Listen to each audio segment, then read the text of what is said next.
Good evening to all the students of B.Ed first year, session 2019 to 2021, paper 2, C2, Unit 3, topic शिक्षा और दर्शन, lecture number 23। आदर्शवादी शिक्षा दर्शन की विवेचना करें। हिंदी शब्द आदर्शवाद अंग्रेजी के आइडियलिज्म शब्द का हिंदी रूपांतर है, जिसमें आइडिया प्लस इज्म दो शब्द हैं। बीच में यल अक्षर उच्चारण के सौंदर्य हेतु प्रयुक्त किया गया है, जिसमें आइडिया का अर्थ होता है विचार, इज्म का अर्थ होता है वाद, अर्थात विचारवाद। इसीलिए इसे विचारवाद भी कहते हैं। आदर्शवादी विचारकों में Plato, Berkeley, Hegel, Immanuel Kant, Gentile, सुकरात, टायलर, कोलरिज, जेम्स आदि के नाम अग्रणीय हैं, जिन्होंने विचारों और तर्कों को ही महत्व दिया है। आदर्शवाद के मूलभूत तत्व, आदर्शवाद की तत्व मीमांसा, ये इसको 5 उप शीर्षकों पर रखकर अध्ययन किया जाता है। एक है आत्मनिष्ठ आदर्शवाद। इसके प्रवर्तक थे बर्कले। इनका मानना है कि केवल बाह्य जगत जो है वह केवल मन का प्रत्यक्षीकरण है और कुछ नहीं है। दूसरा है वस्तुनिष्ठ आदर्शवाद। इसके प्रवर्तक प्लेटो है। इन्होंने यह माना है कि केवल विचार ही सत्य है और सब असत्य है। तीसरा है निरपेक्ष आदर्शवाद। इसके प्रवर्तक हैं हीगल। इनके अनुसार आत्मा का चरम रूप, the climax form of soul is God. आत्मा का चरम रूप ही परमात्मा है। चौथा है प्रपंचात्मक आदर्शवाद। इसमें है प्रवर्तक कांट। इनका है वस्तु ज्ञान का आधार बुद्धि है। और पांचवा है आधुनिक आदर्शवाद। जर्मनी में जब आदर्शवाद का उदय हो गया, उसके बाद यह विश्व के अन्य देशों में इटली, अमेरिका की ओर चला। तो अमेरिकी जो इसके आदर्शवाद के जो प्रवर्तक हैं वे हैं हेरिस और हान मुख्य रूप से। अब है दूसरा है आदर्शवाद की ज्ञान मीमांसा। प्लेटो ने ज्ञान को 3 रूपों में बांटा है: इंद्रिय जन्य ज्ञान, सम्मति जन्य ज्ञान और चिंतन जन्य ज्ञान। इन तीनों का अध्ययन जो है करना ही ज्ञान मीमांसा है। तीसरा है मूल्य मीमांसा। मूल्य मीमांसा है, उस दिन भी हम लोग चर्चा किए थे कि जीवन के प्रति हमारा जो दृष्टिकोण है उसी को मूल्य कहते हैं। तो इसमें क्या है आदर्शवाद में कि सत्यम शिवम सुंदरम की प्राप्ति ही जीवन के अंतिम मूल्य है, जिनकी प्राप्ति हेतु नैतिक जीवन जीना, to lead a moral life is essential. अब आता है आदर्शवादी आधारभूत सिद्धांत। इसमें पहला है आध्यात्मिक जगत को अधिक महत्व दिया गया है। यह जो भौतिक जगत है जिसमें हम रहते हैं, जिसको अपनी इन इंद्रियों के द्वारा देखते हैं, अनुभव करते हैं, यह मिथ्या है और आध्यात्मिक जगत ही सत्य है। दूसरा है मानव व्यक्तित्व में विश्वास। मानव का जो व्यक्तित्व है उसका अधिकतम विकास, यही है मानव व्यक्तित्व में विश्वास। तीसरा है अनेकता में एकता। इसका बोध कराना ही शिक्षा है। यद्यपि जितने भी जीव हैं, शास्त्रों में ऐसा वर्णन है कि 84 लाख प्रकार की योनियां हैं, उसी में एक योनि मानव भी है। सब में एक ही चेतन तत्व है। तो इस अनेकता में एकता का बोध कराना ही आदर्शवाद में शिक्षा का मूल उद्देश्य है। आध्यात्मिक मूल्यों में विश्वास, आध्यात्मिक मूल्य है इसके आदर्शवाद में सत्यम शिवम सुंदरम। सत्य ही शिव है और शिव ही सुंदर है, बाकी सब असुंदर है। नियामक और सामाजिक विज्ञानों पर अधिक बल दिया गया है। नियामक जो है उसमें आएगा आपको नीति शास्त्र, सौंदर्य शास्त्र, है ना, सामाजिक विज्ञान में बाकी सब विषय, विज्ञान, इतिहास, भूगोल सब आते हैं। आइए इसी में आदर्शवाद और शिक्षा। दार्शनिक चिंतन की प्राचीनतम विचारधारा का नाम आदर्शवाद है। दूसरा, शिक्षा के माध्यम से ही आध्यात्मिक गुणों को प्राप्त किया सकता है, ईश्वर के नजदीक पहुंचा जा सकता है। उसको ईश्वर आत्मा को परमात्मा से मिलाने का काम शिक्षा ही करती है। शिक्षा के दो रूप हैं। तीसरा में एक भौतिक शिक्षा, जिसका उद्देश्य हमारे शरीर की रक्षा करना है, और बी है आध्यात्मिक शिक्षा, जो मनुष्यत्व को पशुत्व से अलग करती है और ऊंचा स्थान देती है। मनुष्य को पशु से अलग करके उसे विशिष्ट स्थान देती है, वह है आध्यात्मिक शिक्षा। 4 में आदर्शवाद और शिक्षा के उद्देश्य। आदर्शवाद और शिक्षा का उद्देश्य में क्या है? पहला है व्यक्तित्व का उच्चतम विकास। जब व्यक्तित्व का उच्चतम विकास होता है तब व्यक्ति को आत्मानुभूति होती है, सेल्फ रियलाइजेशन। हम कौन हैं, कहां से आए हैं, हमें यहाँ पर क्या क्या करना है। आई कार्यों करने के बाद पुनः हमको किस महासागर में जा करके विलीन हो जाना है, परमात्मा रूपी महासागर में।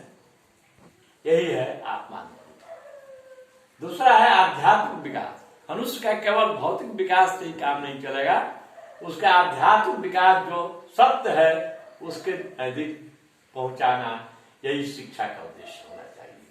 अमर आदर्श मूल्यों की प्राप्ति।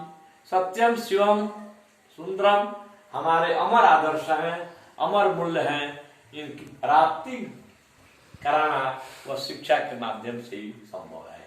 सांस्कृतिक विरासत की समृद्धि, हमारी जो विरासत में जो संस्कृति मिली है उसको एक पीढ़ी से दूसरी पीढ़ी में पहुंचाने का काम यह शिक्षा ही करती है। बौद्धिक विकास में आता है चिंतन करना, मनन करना, तर्क करना, क्योंकि इन्हीं साधनों के द्वारा हम सत्य के नजदीक पहुंच सकते हैं। आए हम लोग आदर्शवाद पाठ्यक्रम। आदर्शवादी पाठ्यक्रम में भौतिक और सामाजिक परिवेश दोनों से संबंधित विषयों का समावेश होना चाहिए। प्लेटो के अनुसार मनुष्य की क्रियाओं के आधार पर विषयों का समावेश होना चाहिए, जो निम्नवत है। मानव की क्रियाएं, बौद्धिक क्रिया, कलात्मक क्रियाएं, नैतिक क्रिया।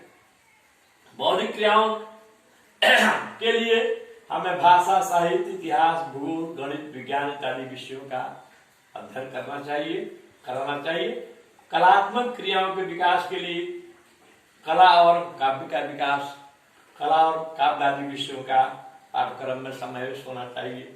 नैतिक क्रियाओं के विकास के लिए पाठ्यक्रम में धर्म, आचार, शास्त्र, आध्यात्मवाद आदि का समावेश होना चाहिए। अब आएंगे यथ में शिक्षण विधियां। इसमें अनेक शिक्षण विधियां आती हैं। जैसे अरस्तु ने आगमन एवं निगमन विधि पर जोर दिया। आगमन सामान्य से विशिष्ट की ओर, निगमन विशिष्ट से सामान्य की ओर। प्रश्नोत्तर विधि, छात्र और शिक्षक दोनों बैठकर आपस में प्रश्नोत्तर विधि के द्वारा ज्ञान का आदान प्रदान करते हैं। इस विधि का प्रयोग सुकरात ने किया। तीसरा है संवाद विधि, इसके प्रवर्तक प्लेटो हैं। चौथा है तर्क विधि, इसके प्रवर्तक हीगल हैं। पांचवा है निर्देश विधि, इसके प्रवर्तक हर्बर्ट हैं। छठा है खेल विधि, इसके प्रवर्तक फ्रॉबेल हैं। अभ्यास और आवृत्ति विधि, इसके प्रवर्तक पेस्टोलॉजी हैं, जिनका अध्ययन हम पूर्व के अध्याय में कर चुके हैं। अब आएंगे आदर्शवाद और शिक्षा। फ्रॉबेल की उक्ति जो है शिक्षक के बारे में कहने के पहले एक बात स्पष्ट करना चाहेंगे कि आदर्शवाद में शिक्षक को बहुत ही गौरवपूर्ण गरिमामय स्थान दिया गया है। फ्रॉबेल की उक्ति इसमें है कि विद्यालय एक फुलवारी है, बालक सुकुमार पौधे हैं, शिक्षक एक माली है। यद्यपि गोभी के पौधे में गोभी के फूल ही खिलेंगे और गुलाब के पौधे में गुलाब के फूल ही खिलेंगे, फिर भी गोभी और गुलाब के पौधे सुंदर हो, गोभी और गुलाब के फूल सुंदर हो, यह कुशल माली की देखरेख में ही संभव है। हमारे वेद में भी, वेद शास्त्र में भी इसके गुरु की महिमा का वर्णन किया गया है। जैसे गुरुर ब्रह्मा गुरुर विष्णु गुरुर्देवो महेश्वर, गुरु साक्षात परम ब्रह्म तस्मै श्री गुरुवे नमः। अर्थात गुरु को बहुत ऊंचा स्थान इसमें दिया गया है। गुरु उसी को कहते हैं जिसमें गुरुत्व होता है, जिसमें भारीपन होता है, जिसमें दूसरों को आकृष्ट करने की शक्ति होती है, वही गुरु होता है। आए आदर्शवाद और बालक, इसमें है कि चूंकि बालक सुकुमार पौधा है, उसे उच्च आदर्शों की प्राप्ति हेतु गुरु का कर्तव्य है कि उसे उन उच्च आदर्शों की ओर उसे प्रेरित किया जाए। छात्र को ब्रह्मचारी, आत्मसंयमी, चिंतनशील, मननशील और गुरु के आदेशों का पालन करने वाला होना चाहिए। नेक्स्ट, आदर्शवाद और विद्यालय।